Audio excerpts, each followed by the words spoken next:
Assalamu alaikum dear students. I hope so you will be fine. Welcome to Education for All. I am Ali Hamza, BSN graduate. और आज की video में हम लोग बात करेंगे regarding the admission of post RN. वो तमाम स्टूडेंट्स, वो तमाम नर्सेज जिन्होंने डिप्लोमा प्रोग्राम किया है और अब वो पोस्ट आरएन करना चाह रहे हैं, उनके लिए ये बहुत ही इंपॉर्टेंट वीडियो है। और इस वीडियो के अंदर हम लोग आपको बताएंगे कि कौन कौन से इंस्टीट्यूट हैं, कितने सीट्स हैं, अप्लाई किस तरीके से करना है, एलिजिबिलिटी क्राइटेरिया क्या है, मेरिट फार्मूला क्या रहेगा, और इसके अलावा जो है लास्ट डेट क्या है अप्लाई करने की, मेरिट लिस्टिंग कब अवेजा की जाएगी। सो तमाम जो चीज़ें हैं वो इस वीडियो के अंदर डिटेल से आप लोगों के साथ शेयर की जाएंगी। तो वीडियो जो है वो शुरू से लेकर एंड तक ज़रूर देखिएगा। तो फर्स्ट ऑफ ऑल आप लोगों के साथ शेयर करते हैं कि कौन कौन सा जो हॉस्पिटल है वहाँ पे जो है वो पोस्ट आर एन के एडमिशन का आगाज़ हो रहा है।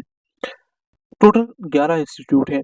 Post graduate college of nursing Punjab Lahore, seats हैं जी 100। कॉलेज ऑफ नर्सिंग लामिक Iqbal hospital Lahore 50 seats. College of nursing holy family hospital Rawalpindi 50 seats. College of nursing Nishtar hospital Multan 50 seats. College of nursing sir Gangaram hospital Lahore 50 seats. College of nursing DHQ hospital Muzaffargarh 20 seats. College of nursing Allama Iqbal memorial teaching hospital Sialkot 50 seats. College of nursing King Edward medical university Mayo hospital Lahore 50 seats. College of nursing Sheikh Zayed hospital Rahim Yar Khan 30 seats. College of nursing Allama Iqbal hospital Dera Ghazi Khan 50 seats. College of nursing Quaid Azam medical college Bahawal Victoria hospital Bahawalpur 50 seats. तो इस तरह जो total seats बनती हैं वो है 550। और यहाँ पे एक बहुत ही इंपॉर्टेंट पॉइंट है जी, खवातीन और मर्दों के लिए सीटों का तनासुब 50-50 है।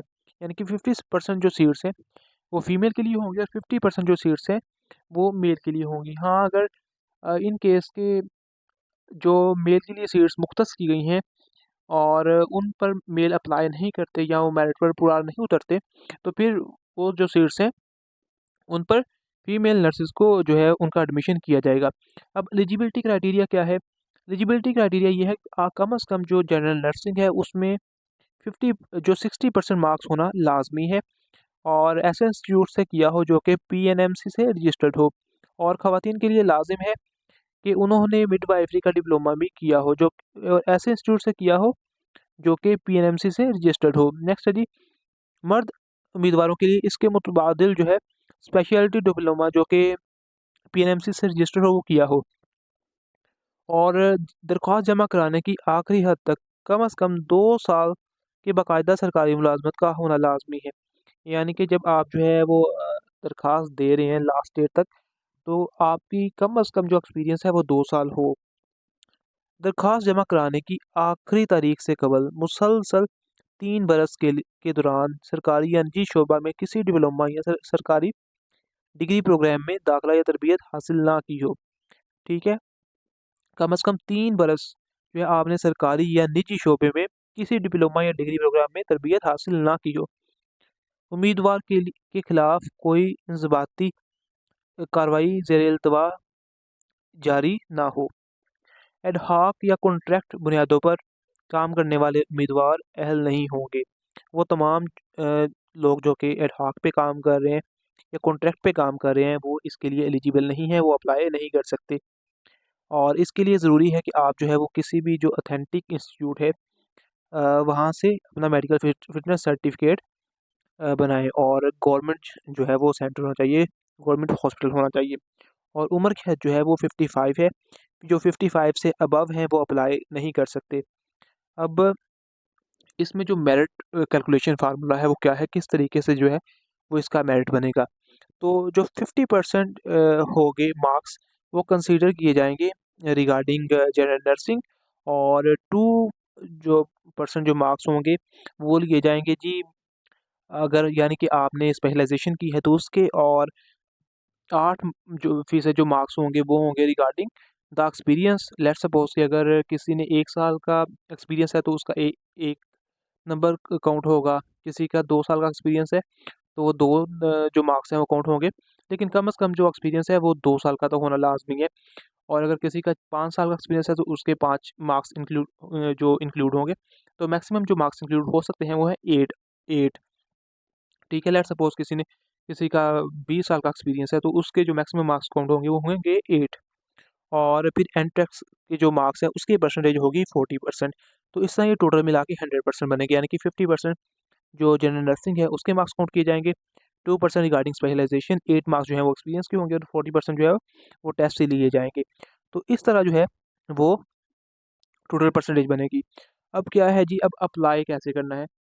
तो अप्लाई करने का जो प्रोसीजर है वो ये है, आपने जाना है यूएचएस की ऑफिशियल वेबसाइट के ऊपर, और ऑफिशियल वेबसाइट के ऊपर जाके आपने अप्लाई करना है। और जब आप अप्लाई करेंगे तो वहाँ पे आपने तमाम डिटेल्स देनी है और जो भी रिक्वायरमेंट्स हैं उनको फुलफ़िल करना है, और जो 2,000 रुपये का आपने चालान फिल करना है, पे करना है। और आपने जो है वो national bank of Punjab, national bank of Pakistan और या फिर बैंक ऑफ पंजाब में जो है वो आप सबमिट करवा सकते हैं।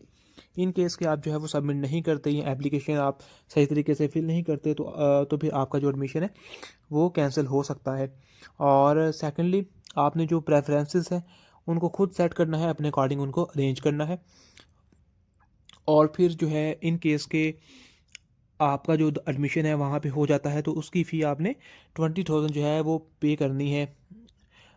रेलिवेंट इंस्टीट्यूट में आपने चालान जो है वो पोर्टल से डाउनलोड करना है और उसे जो है वो पे करना है बैंक में। फिर वही बैंक होंगे एनबीपी या बीओपी, इन दो बैंक्स में आपने उस इंस्टीट्यूट की जो फ़ी है वो पे करनी है। और इसके लिए जिस तरह आपने देखा होगा कि बीएसएन करते हैं, उनके लिए कंसेंट सिस्टम होता है कि वो इसी इंस्टीट्यूट में रहना चाह रहे हैं या फिर अपग्रेडेशन चाहते हैं। तो फिर उसके अकॉर्डिंग आप लोगों ने जो है वो वेबसाइट के ऊपर कंसेंट भी देना होता है। तो ये चीज़ें आपने अपने जहन में रखनी है। और इसके अलावा जो बात बता देता हूँ कि आपने जो है वो अप्लाई कब से शुरू हो रहा है और कब जो है वो लास्ट डेट है। जो अप्लाई की जो तारीख है वो है जी 12 जनवरी 2026। 12 जनवरी 2026 से जो अप्लाई का प्रोसेस है वो शुरू हो रहा है, और 23 जनवरी 2026 जो है वो अप्लाई करने की लास्ट डेट है। और जो एडमिशन है वो on the base of merit होंगे। और इसमें एक चीज़ जो है वो यकीनी है कि आपने जो अप्लाई करना है वो करना है ऑनलाइन। ऐसा नहीं करना कि अपने डॉक्यूमेंट जो है वो यूएचएस में सेंड कर दिए या इस तरीके से, तो फिर आपका एडमिशन नहीं होगा। आपने वेबसाइट पे जाना है, अप्लाई करना है, उनकी जो भी रिक्वायरमेंट्स हैं उनको फुलफ़िल करना है। और उसके बाद जो है जब लिस्टें वगैरह लगती हैं या मेरिट लिस्ट लगती है, आपका नाम आता है, आपने कंसेंट लाजमी देना है। ना देने की सूरत में जो है वो आपका एडमिशन कैंसिल हो जाएगा। ठीक है, और प्रेफरेंसेस को आपने अच्छे तरीके से अरेंज करना है। तो आपको डेट भी बता दिया मैंने कि 12 जनवरी 2026 से शुरू हो रहे हैं और 23 जनवरी 2026 को ये जो एडमिशन्स हैं ये क्लोज़ हो जाएंगे। तो मज़ीद इस हवाले से अगर आपको कोई सवाल हो तो आप जो है वो कमेंट सेक्शन में कर सकते हैं। इंशाल्लाह I will answer in the comment section.